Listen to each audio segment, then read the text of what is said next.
Good morning, students. Welcome to EduCraft Academy, Crafting Young Minds. Today we are going to start a new chapter. That is chapter number 8, according to your textbook, and that is Delhi Sultanate. This video lecture is for 9th standard ICSE students, and the subject that we are going to deal with is history. Okay, and this is me presented by Zahir sir. Okay, अब देखिए, दिल्ली सल्तनत को समझने से पहले हमें समझना पड़ेगा कि भारत में मुस्लिम्स कैसे आए, मतलब कांटेक्ट में कैसे आए। ठीक है, तो भारत में कहेंगे मुस्लिम्स आक्रमण करके आए, इन्वेडर्स थे। क्या थे? इन्वेडर्स। इन्वेडर्स का मतलब क्या होता है? तो कहेंगे आक्रमणकारी। ठीक है, ये कौन थे? आक्रमणकारी थे। ठीक है, जो भारत में आक्रमण करने के लिए आए थे, आक्रमण करके लूटते और चले जाते।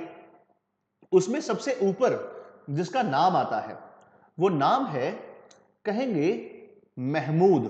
महमूद भाई साहब है। कौन है? महमूद ऑफ गजनी।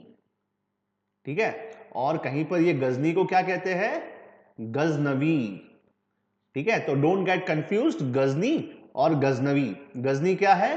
तो कहेंगे एक प्लेस है, प्लेस का नाम है, जो आज के समय पर कहां पर है? अफगानिस्तान में है।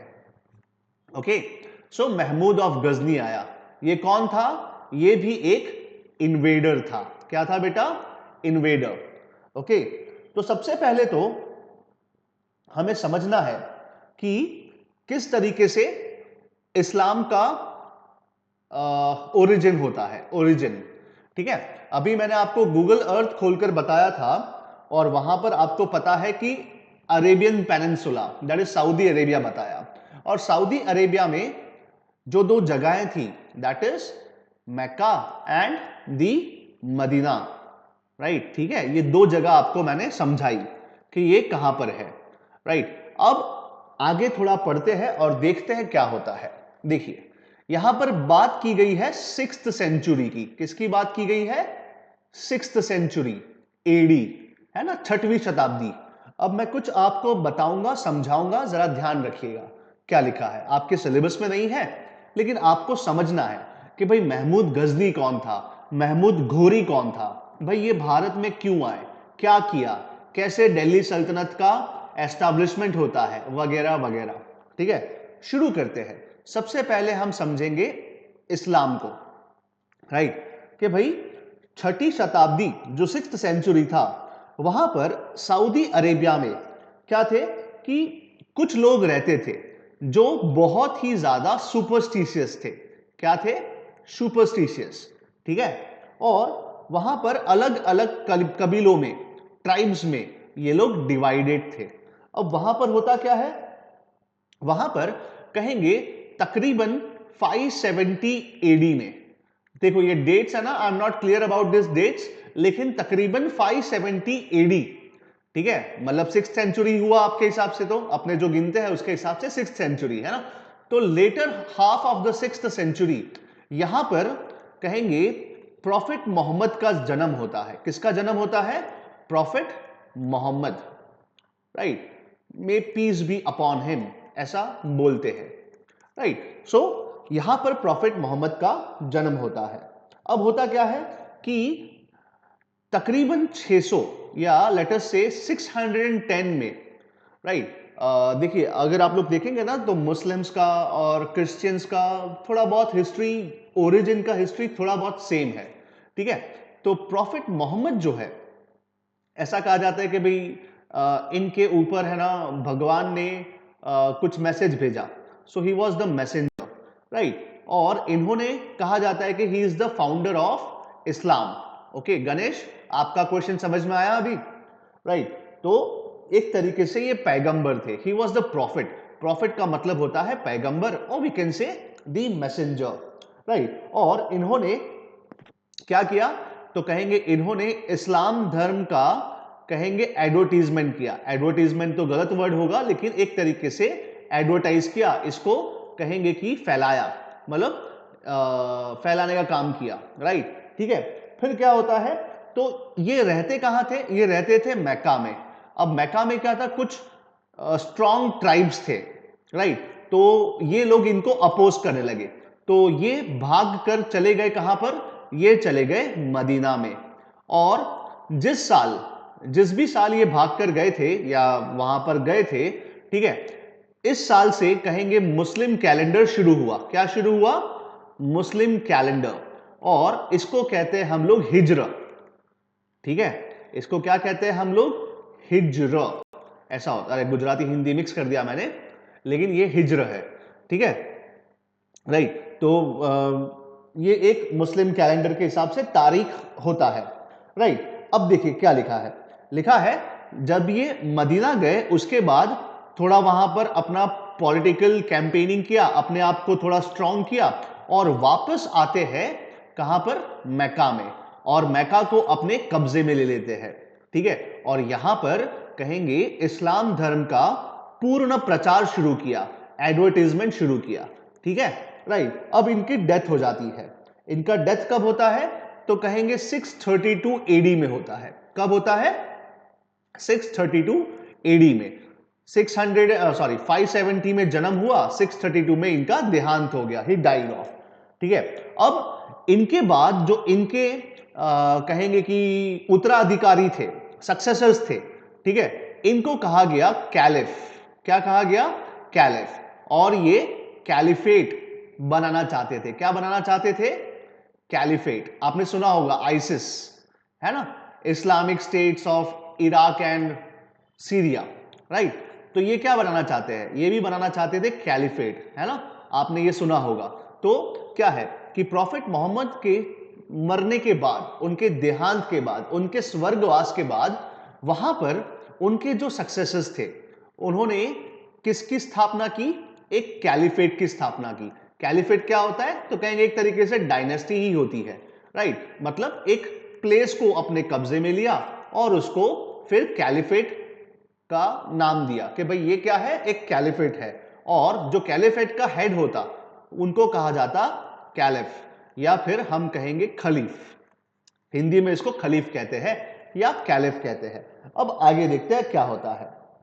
अब यहां पर जैसे ही ये कैलिफेट, तो कैलिफ में दो थे, कौन थे, एक थे उमायद्स, ठीक है, उमायद्स थे, राइट, और उनके बाद जो दूसरे थे, राइट, वो थे सफविद्स। लेकिन अभी हमें इसमें जाना नहीं है, ये नाम आप याद नहीं रखेंगे तो चलेगा, लेकिन क्या है कि अगेन ये उमायद्स में से ही गजनी और गोरी आए, ओके, तो इसीलिए ध्यान रखना है।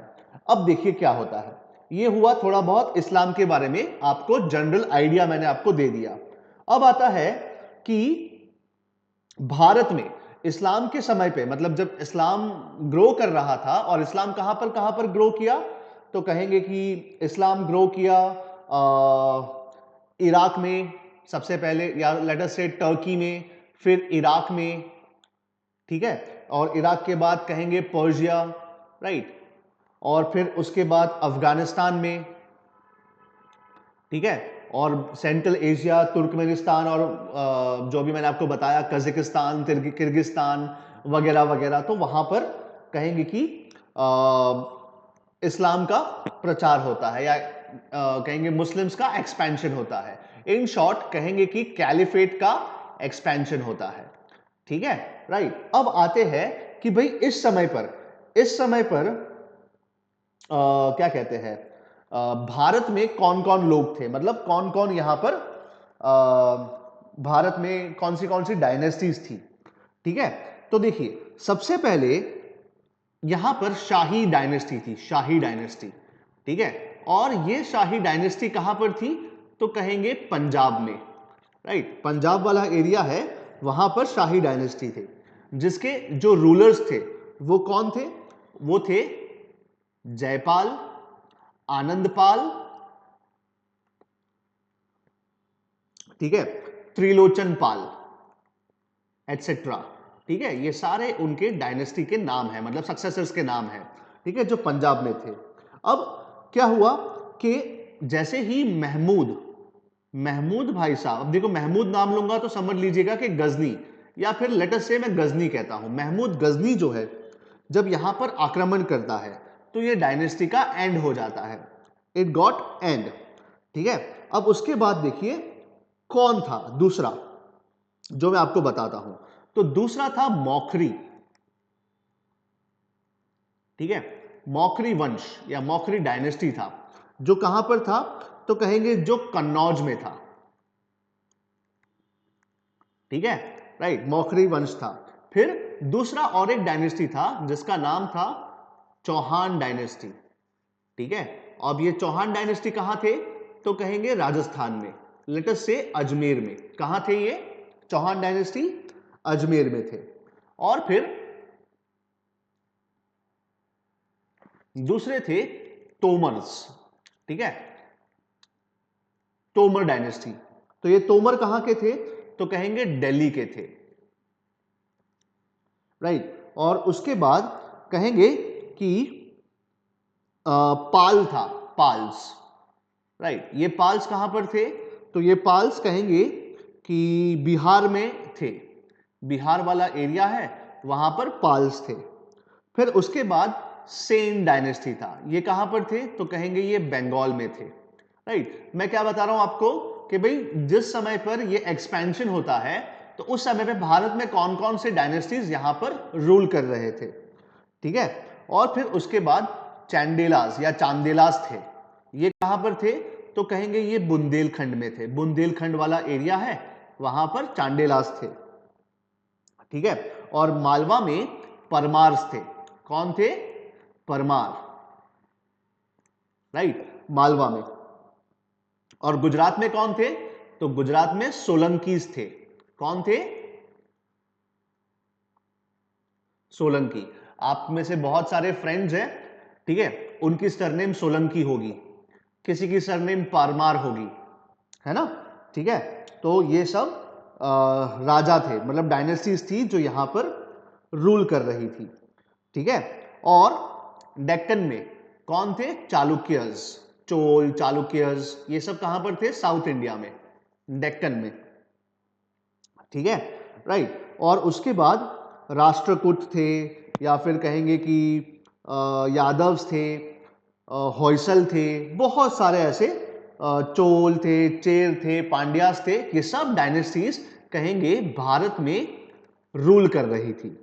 ठीक है, अब देखिए क्या होता है। अब भारत में डायरेक्टली महमूद ऑफ गजनी या गजनी नहीं आया था। पहले कहेंगे देखो, अगर हम देखें तो इस्लाम का बर्थ कब हुआ? 570 में, या फिर लेटर से 610 में, है ना। राइट, तो उसके तकरीबन 100 साल बाद 710 में पहली बार भारत में कहेंगे मुस्लिम इन्वेजन होता है, मुस्लिम इन्वेडर आता है। और ये मुस्लिम इन्वेडर कौन था तो कहेंगे पहला जो मुस्लिम इन्वेडर था, ठीक है, वो अरब का सूबेदार था जिसका नाम था महमूद बिन कासिम। क्या नाम था? महमूद बिन कासिम। ये पहली बार, मतलब पहला कोई मुस्लिम इन्वेडर जब आया था भारत में, भारत में भी नहीं आया था, ये आया था सिंध वाले प्रोविंस में, जो मैंने अभी आपको बताया। कहां पर आया था ये? सिंध में। ठीक है, राइट, और फिर क्या हुआ कि वहां का इसने इन्वेजन किया और वहां के राजा को हरा के वहां से लूट करके वापस अपने गांव चले गया। That is he went to the Arab peninsula. Okay, so अगर आपको क्वेश्चन आए कभी भी हिस्ट्री में या लाइफ में कभी क्वेश्चन आए कि पहला मुस्लिम इन्वेडर कौन था, तो कौन था? महमूद बिन कासिम, जो सिंध में आके आक्रमण किया, लूटपाट किया और फिर चले गया वापस अपने गांव। ठीक है, अपने गांव मतलब कहेंगे कि अरब चले गया, मतलब क्या कहते हैं इसको कि अरेबियन पेनिनसुला में चले गया। ठीक है, अब देखिए कि अब आता है यहां पर सबसे इंपॉर्टेंट चीज कि अब यहां पर भारत में एस्टैब्लिशमेंट होता है, धीरे धीरे एस्टैब्लिशमेंट होता है मुस्लिम्स या मुस्लिम डायनेस्टी का। ठीक है, तो वहां पर टर्की में, टर्की और we can say central Asia, central Asia में जो खैलिफेट था, ठीक है, वो कौन थे? अब्बासीज थे। ठीक है, ये अब्बासीज खलीफा थे। ओके, राइट, और इन्होंने क्या किया? इन्होंने अपना एस्टैब्लिशमेंट किया, दूर दूर तक गए और अफगानिस्तान या सेंट्रल एशिया तक अपना कैलिफेट या अपना जो राज्य है, इसको अपना राज्य वहां तक एक्सपैंड किया, ठीक है। लेकिन अब क्या होता है यहीं पर, अब यहां से शुरू होता है थोड़ा बैकग्राउंड। अब देखिए यहां पर एक इंसान था जिसका नाम था अल्पतगिन, ठीक है, ये नाम याद रखिएगा, बहुत इंपॉर्टेंट है, अल्पतगिन। ये अल्पतगिन जो है इसने अपना कहेंगे गजनी साम्राज्य, जो गजनी डायनेस्टी था या गजनी का जो रूल था, इसने अपना डायनेस्टी सेटअप किया 1961 में, ठीक है। अब सोचिए 300 साल बाद, 600 में हमने देखा कि इस्लाम का राइज होता है, 700 में पहली बार मोहम्मद बिन कासिम भारत में आक्रमण करता है, लेकिन अल्पतगिन भाई साहब क्या करते हैं 1961 में गजनी डायनेस्टी का एस्टैब्लिशमेंट करते हैं, ठीक है, राइट। अब देखिए क्या लिखा है यहां पर कि अल्पतगिन ने 1961 में गजनी में अपना इंडिपेंडेंट राज्य या लेट अस से कि अपना इंडिपेंडेंट डायनेस्टी सेटअप किया। अब अल्पतगिन की मृत्यु के बाद, ठीक है, अल्पतगिन जब मरा, उसकी मृत्यु के बाद जो दूसरा शासन बना, राइट, वो उसी का दामाद था जिसका नाम था सुबुक्तगिन, ठीक है। नाम थोड़े अजीब है लेकिन याद रखिएगा इसी का सन इन लॉ था। इसने क्या किया, वापस से अपना एस्टैब्लिशमेंट किया और ये राजा बना जिसका नाम था सुबुक्तगिन। और सुबुक्तगिन तकरीबन 1977 में अफगानिस्तान या गजनी, ठीक है, राइट, इसका ये राजा बनता है सुबुक्तगिन। ओके, अब आगे देखते हैं उसके बाद क्या होता है। उसके बाद जो मैंने आपको पहले ही कहा कि अब ये पंजाब में कौन था, पंजाब में जयपाल और आनंदपाल थे, ठीक है, यस मैम, ओके। तो जयपाल और आनंदपाल इस समय पंजाब के राजा थे, और अफगानिस्तान और पंजाब में ज्यादा फर्क नहीं है अगर आपने देखा होगा तो, है ना, राइट। अफगानिस्तान के बाद पाकिस्तान और पाकिस्तान के बाद यहां पर पंजाब आता है। अब आपको जान के आश्चर्य होगा कि पंजाब पाकिस्तान में भी है, ठीक है। तो ये क्या करता है, वहां पर आक्रमण करता है, ठीक है। तो अब देखिए जयपाल और सुबुक्तगिन, ये दोनों का फाइट होता है, इन दोनों के बीच में वॉर होता है, राइट, ठीक है। और वॉर में कहेंगे कि सुबुक्तगिन वो हार जाता है और बाद में वापस से 1991 में ये वापस आता है और जयपाल को हरा देता है, ठीक है, सुबुक्तगिन, याद रखिएगा। फिर उसके बाद क्या होता है, तो उसके बाद कहेंगे सुबुक्तगिन की डेथ हो जाती है और इसको टेक ओवर करता है, कौन टेक ओवर करता है मालूम है, अब टेक ओवर करता है महमूद गजनी। कौन करता है, महमूद ऑफ गजनी। अब ये बनता है किसका राजा, नया गजनी डायनेस्टी का राजा बनता है महमूद गजनी, ठीक है, राइट। और कहा जाता है कि महमूद गजनी ने भारत पर 17 बार आक्रमण किया, कितनी बार, 17 टाइम्स, ठीक है, राइट। और सुबुक्तगिन अपने इसके पापा थे, उसी की तरह ये क्या करता है, इन्वेड करता है, भारत पे आक्रमण करता है।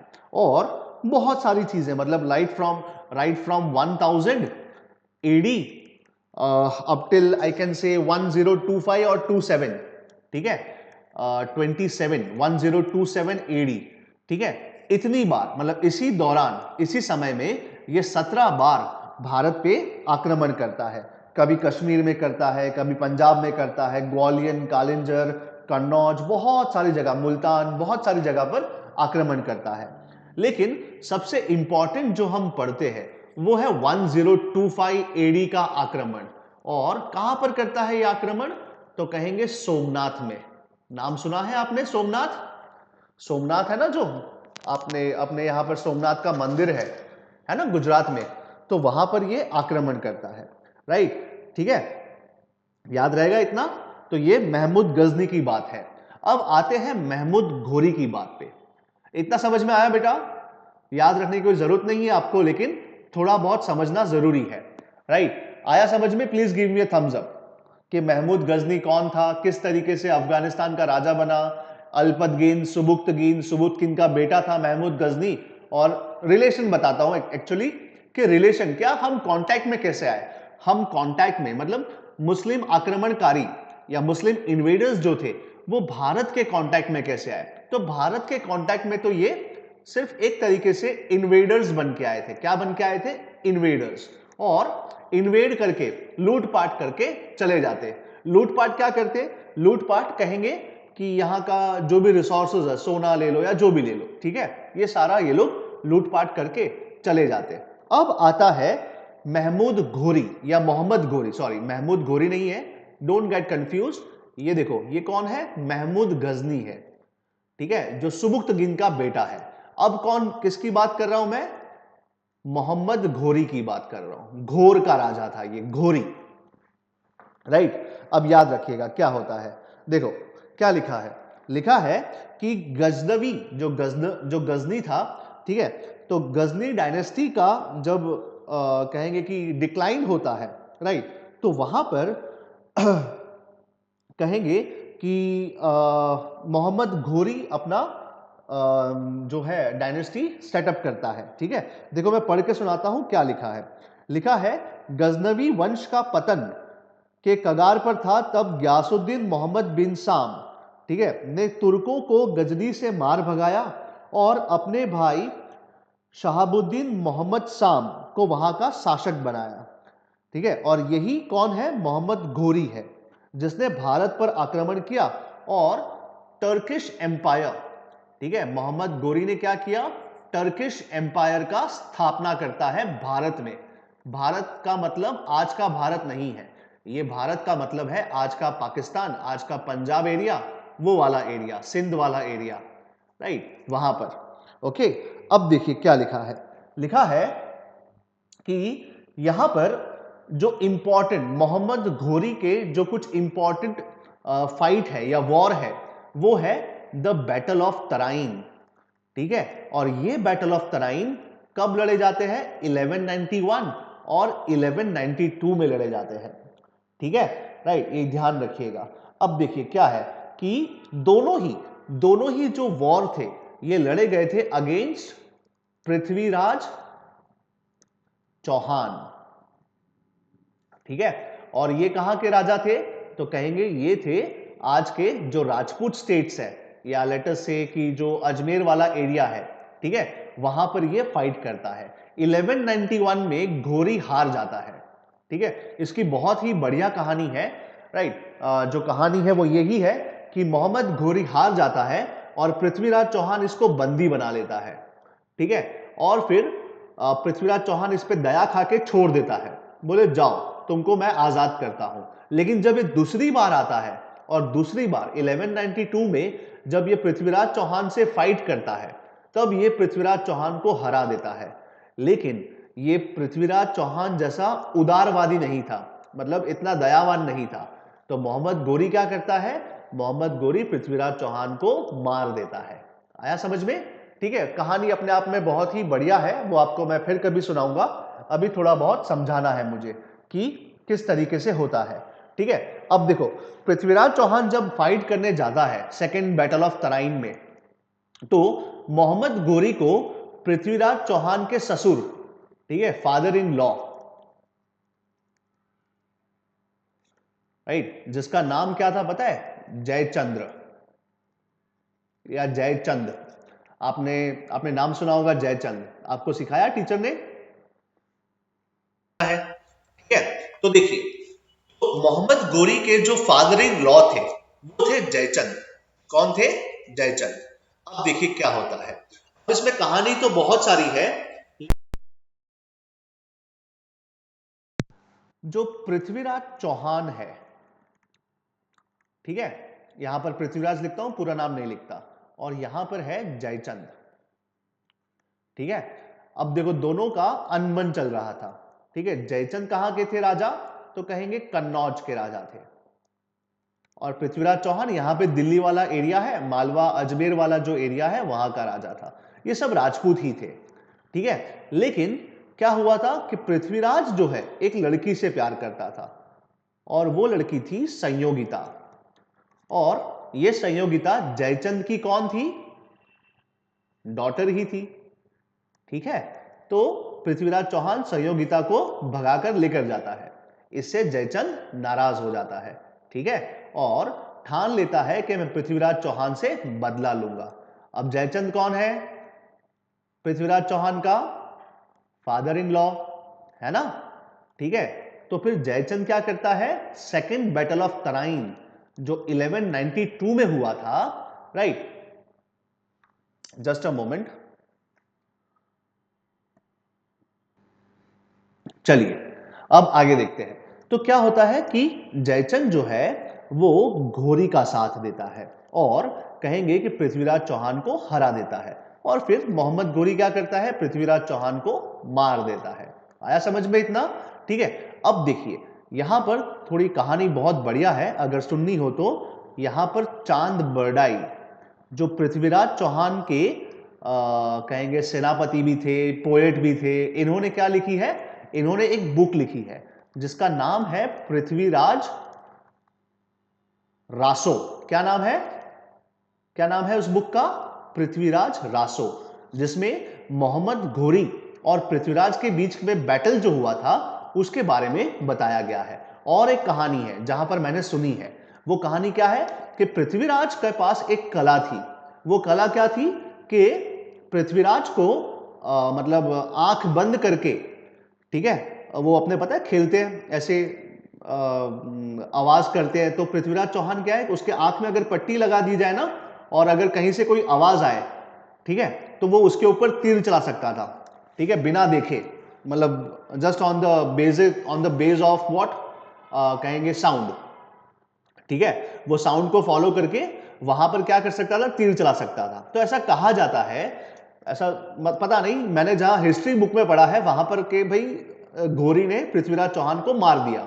लेकिन यहां पर और एक कहानी है, कहानी क्या है कि भाई फिर है ना, ये जो चांद बरडाई है, जब ये घोरी है ना पृथ्वीराज चौहान को कहेंगे कि जब बंदी बना लेता है, ठीक है, तो चांद बरडाई जाके घोरी को कहता है कि है ना पृथ्वीराज चौहान के पास ये कला है और वो आपको दिखाना चाहता है, ऐसी कला दिखाना चाहता है। लेकिन चांद बरडाई क्या था, इसका दोस्त भी था, सेनापति भी था, ये चाहता था कि पृथ्वीराज चौहान घोरी को मार दे। तो घोरी है ना उसको बुलाता है पृथ्वीराज चौहान को, और क्या करता है, वो मतलब अपना खेल दिखाने के लिए बोलता है कि चलो देखते हैं तेरे में कितना टैलेंट है वगैरह वगैरह। फिर चांद बरडाई कुछ पोयम के द्वारा, एक पोयम बोलता है, उसके द्वारा पृथ्वीराज चौहान को घोरी जहां पर बैठा होता है ना वहां का डिस्टेंस बताता है।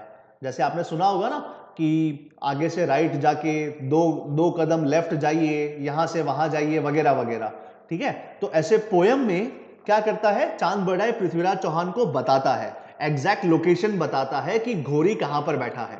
और फिर घोरी भी आवाज करता है कि बताइए अपना खेल बताइए, या अपना जो टैलेंट है वो बताइए। और फिर पृथ्वीराज चौहान क्या करता है, घोरी को क्या कहते हैं उसको, घायल कर देता है, और अपने अपने तीर से घायल कर देता है। और इसके गुस्से में आके घोरी क्या करता है, पृथ्वीराज चौहान को मार देता है। ये कहानी अपने हिसाब से है, ठीक है। लेकिन अभी अपने को ये सब जानने की जरूरत नहीं है, इसलिए मैंने थोड़ा शॉर्ट में खत्म कर दिया। मैं आपको उस वीडियो का लिंक भेजूंगा जहां पर आप आराम से देख सकते हैं कि किस तरीके से होता है, ठीक है। अब देखिए यहां पर फिरदौसी, ठीक है, अल बरूनी, ये सब कौन थे, ये सब घोरी के जमाने के पोयम मतलब पोएटिक थे, या फिर कहेंगे कि पोएट्स थे, जो हम कहते हैं ना, ठीक है। और इन्होंने क्या लिखी है, तहकीक इंद लिखी है, मतलब हिंदुस्तान के बारे में बताया है कि भाई हिंदुस्तान कैसा था वगैरह वगैरह। ओके, तो हिस्ट्री में देखो, हिस्ट्री में अपने पास दो सोर्सेज होते हैं। दो सोर्सेज क्या है, एक तो है भाई लिटरेरी सोर्सेस जो मैंने अभी आपको बताए, और दूसरे जो सोर्सेज है वो हम कहते हैं कि भाई आर्कियोलॉजिकल सोर्सेज है, ठीक है, राइट। तो लिटरेरी सोर्सेज है, जो भी मैं आपको बता रहा हूं ना, ठीक है, ये सब लिटरेरी सोर्सेज में लिखा हुआ है, तो यहां से हमको पता लगता है। अब देखिए क्या होता है, अब तराइन का युद्ध खत्म हो गया, घोरी ने पृथ्वीराज चौहान को मार दिया और भारत में, इंडिया में, या फिर कहेंगे भारत में अपना डायनेस्टी सेटअप कर देता है, ठीक है। फिर अब बारी आती है जयचंद की, राइट। अब पृथ्वी सॉरी ये जो घोरी है, मोहम्मद घोरी है, ये इतने से खुश नहीं होता, तो इसका अगला टारगेट होता है कन्नौज, जो जयचंद का होता है। तो घोरी क्या करता है, घोरी चैलेंज करता है जयचंद को, और जयचंद और घोरी के बीच में लड़ाई होती है। लड़ाई को कहते हैं बैटल ऑफ चंदावर, ठीक है, ये नाम याद रखिएगा, राइट। ये 1194 में होता है, ठीक है, और कन्नौज के लिए लड़ाई होती है, जहां पर कहेंगे कि मोहम्मद घोरी जो है, ठीक है, यहां पर मैं लिख दूं, ओके, समवन्स कॉलिंग। कुछ नहीं है बेटा, स्टोरी में यही है कि जयचंद ने धोखा दिया। जयचंद उसका ससुर था, मान जाता कि चलो ठीक है, बेटी को भगा के लेकर गया तो इतना बड़ा बदला तो लेना नहीं था, लेकिन जयचंद ने क्या किया, घोरी का साथ दिया और 1192 में पृथ्वीराज चौहान मारा गया। वो कहानी समझ में आया। अब बात आती है जयचंद की। जयचंद जो है, ठीक है, कन्नौज का राजा था। अब घोरी ने क्या किया, घोरी ने जयचंद को चैलेंज किया, बोला अब तेरी बारी है, ठीक है, तो बैटल ऑफ चांदवीर होता है और यहाँ पर जयचंद का राज्य हड़प लिया जाता है। जयचंद हार जाता है और फिर जयचंद का काम तमाम होके कन्नौज में भी किसका अधिकार हो जाता है, कन्नौज में भी कहेंगे कि मोहम्मद घोरी का अधिकार हो जाता है। और फिर मोहम्मद घोरी वापस चले जाता है वहां पर घोर, अपना जो डायनेस्टी या जो एरिया था वहां पर चले जाता है। लेकिन वो जाते जाते यहां पर अपना जो स्लेव है, ठीक है, जिसका नाम था कुतुबुद्दीन ऐबक, क्या नाम था, कुतुबुद्दीन ऐबक, ठीक है, ये इसका एक स्लेव होता है। क्या होता है, स्लेव, ठीक है। उसको यहां का रिप्रेजेंटेटिव या लेटर से गवर्नर बनाकर चले जाता है। इतना समझ में आया, इतना समझ में आया गाइस? Okay okay okay. अब देखिए, अब कुतुबुद्दीन ऐबक जैसे ही गवर्नर बनता है, ठीक है, और मोहम्मद घोरी चले जाता है वहां पर, और कुछ समय बाद घोरी का डेथ हो जाता है। ऐसे तो बहुत सारे स्लेव्स रखे जाता है यहाँ पर, कुतुबुद्दीन ऐबक को रखे जाता है, फिर कहेंगे पाकिस्तान वाले एरिया में किसी और को रखे जाता है, वहां पर अफगानिस्तान वाले एरिया में किसी और को रखे जाता है। तो जैसे ही घोरी का डेथ हो जाता है तो ये जितने भी स्लेव्स थे, जिसमें कुतुबुद्दीन ऐबक यहाँ पर भारत में था, उसका गवर्नर बन के रह रहा था, ठीक है, तो ये जितने भी स्लेव्स थे, ये स्लेव्स क्या करते हैं, अपने आप को इंडिपेंडेंट घोषित करते हैं। क्या घोषित करते हैं, independent. Now we are not a slave. अब देखो, स्लेव का मतलब नौकर नहीं होता, ठीक है, आप समझिए, ठीक है, स्लेव का मतलब नौकर नहीं होता जो झाड़ू पोछा लगाता है वगैरह वगैरह, नहीं, ऐसा नहीं होता। जैसे आपने एक फिल्म देखी है पद्मावत, ठीक है, वहां पर अलाउद्दीन खिलजी का भी स्लेव होता है। कौन होता है वो स्लेव, बहुत बढ़िया, मलिक काफूर होता है। क्या ये मलिक काफूर उसका नौकर होता है, नहीं, क्या होता है मलिक काफूर, उसका सेनापति होता है, याद है, यस। तो क्या है कि स्लेव डायनेस्टी जो हम पढ़ने वाले हैं, इसको मामलुक वंश भी कहते हैं। क्या कहते हैं, मामलुक वंश, और वी कैन से गुलाम वंश, ठीक है, ये गुलाम थे, ये स्लेव थे, नौकर नहीं थे। गुलाम और नौकर में फर्क होता है। गुलाम मतलब आप मेरे गुलाम हो और आपको मैं कोई तनख्वाह वंखा नहीं दूंगा, लेकिन आप एक तरीके से मेरे गुलाम हो। लेकिन ये गुलाम, ये स्लेव्स की कुछ ऐसी टैलेंट होता था, और टैलेंट को ये लोग क्या, अब देखो सोचो कि कुतुबुद्दीन उसका स्लेव है, ये स्लेव को यहाँ पे रखे जाएगा, अपने नौकर को बोलेगा कि तू मेरे घर की रखवाली कर, नहीं, है ना, तो वो नौकर नहीं था, क्या था, स्लेव था। और ये एक एबल रूलर था एक तरीके से। ये क्या करता था, ये घोरी के बिहाफ पे सारे वॉर को हैंडल करता था एक तरीके से। बहुत सारे अपने एरियाज को कंट्रोल करने के लिए घोरी क्या करता, स्लेव्स रखता। और जैसे ही घोरी का डेथ हुआ, कुतुबुद्दीन ऐबक ने क्या किया, अपने आप को इंडिपेंडेंट घोषित किया, और कहेंगे भारत का अपने आप को नया सुल्तान बना दिया। क्या बना दिया, सुल्तान। अब आप सोचिए बेटा, क्या क्या कोई स्लेव कभी सुल्तान बन सकता था, क्या उसको मुस्लिम वर्ल्ड एक्सेप्ट करेगा, नहीं करेगा। इसीलिए ये सुल्तान है ना, ये सुल्तान एक टाइटल हुआ करता था। क्या हुआ करता था, टाइटल। तो उस समय का जो मुस्लिम वर्ल्ड का जो खलीफ था, ठीक है, उससे कहेंगे कुतुबुद्दीन ऐबक ने एक लीगल डॉक्यूमेंट मंगवाया, और बोला कि तू मुझे घोरी का सक्सेसर, ठीक है, सक्सेसर अनाउंस कर और मुझे सुल्तान की उपाधि दे। क्या दे? सुल्तान का टाइटल दे। तब जाकर ये क्या बनता है? भारत का सुल्तान बनता है ना। सुल्तान क्या है? एक तरीके से बादशाह। बादशाह भी क्या है? टाइटल ही तो है। तो इस तरीके से कुतुबुद्दीन ऐबक क्या करता है? यहां पर भारत में स्लेव डायनेस्टी की एस्टैब्लिशमेंट करता है। क्या करता है? स्लेव डायनेस्टी का एस्टैब्लिशमेंट करता है। यहां तक क्लियर है बेटा? यहां तक क्लियर है कि किस तरीके से, हाँ, किस तरीके से अब यहां पर सब कुछ होता है, राइट। तो आज के लिए इतना ही, ओके।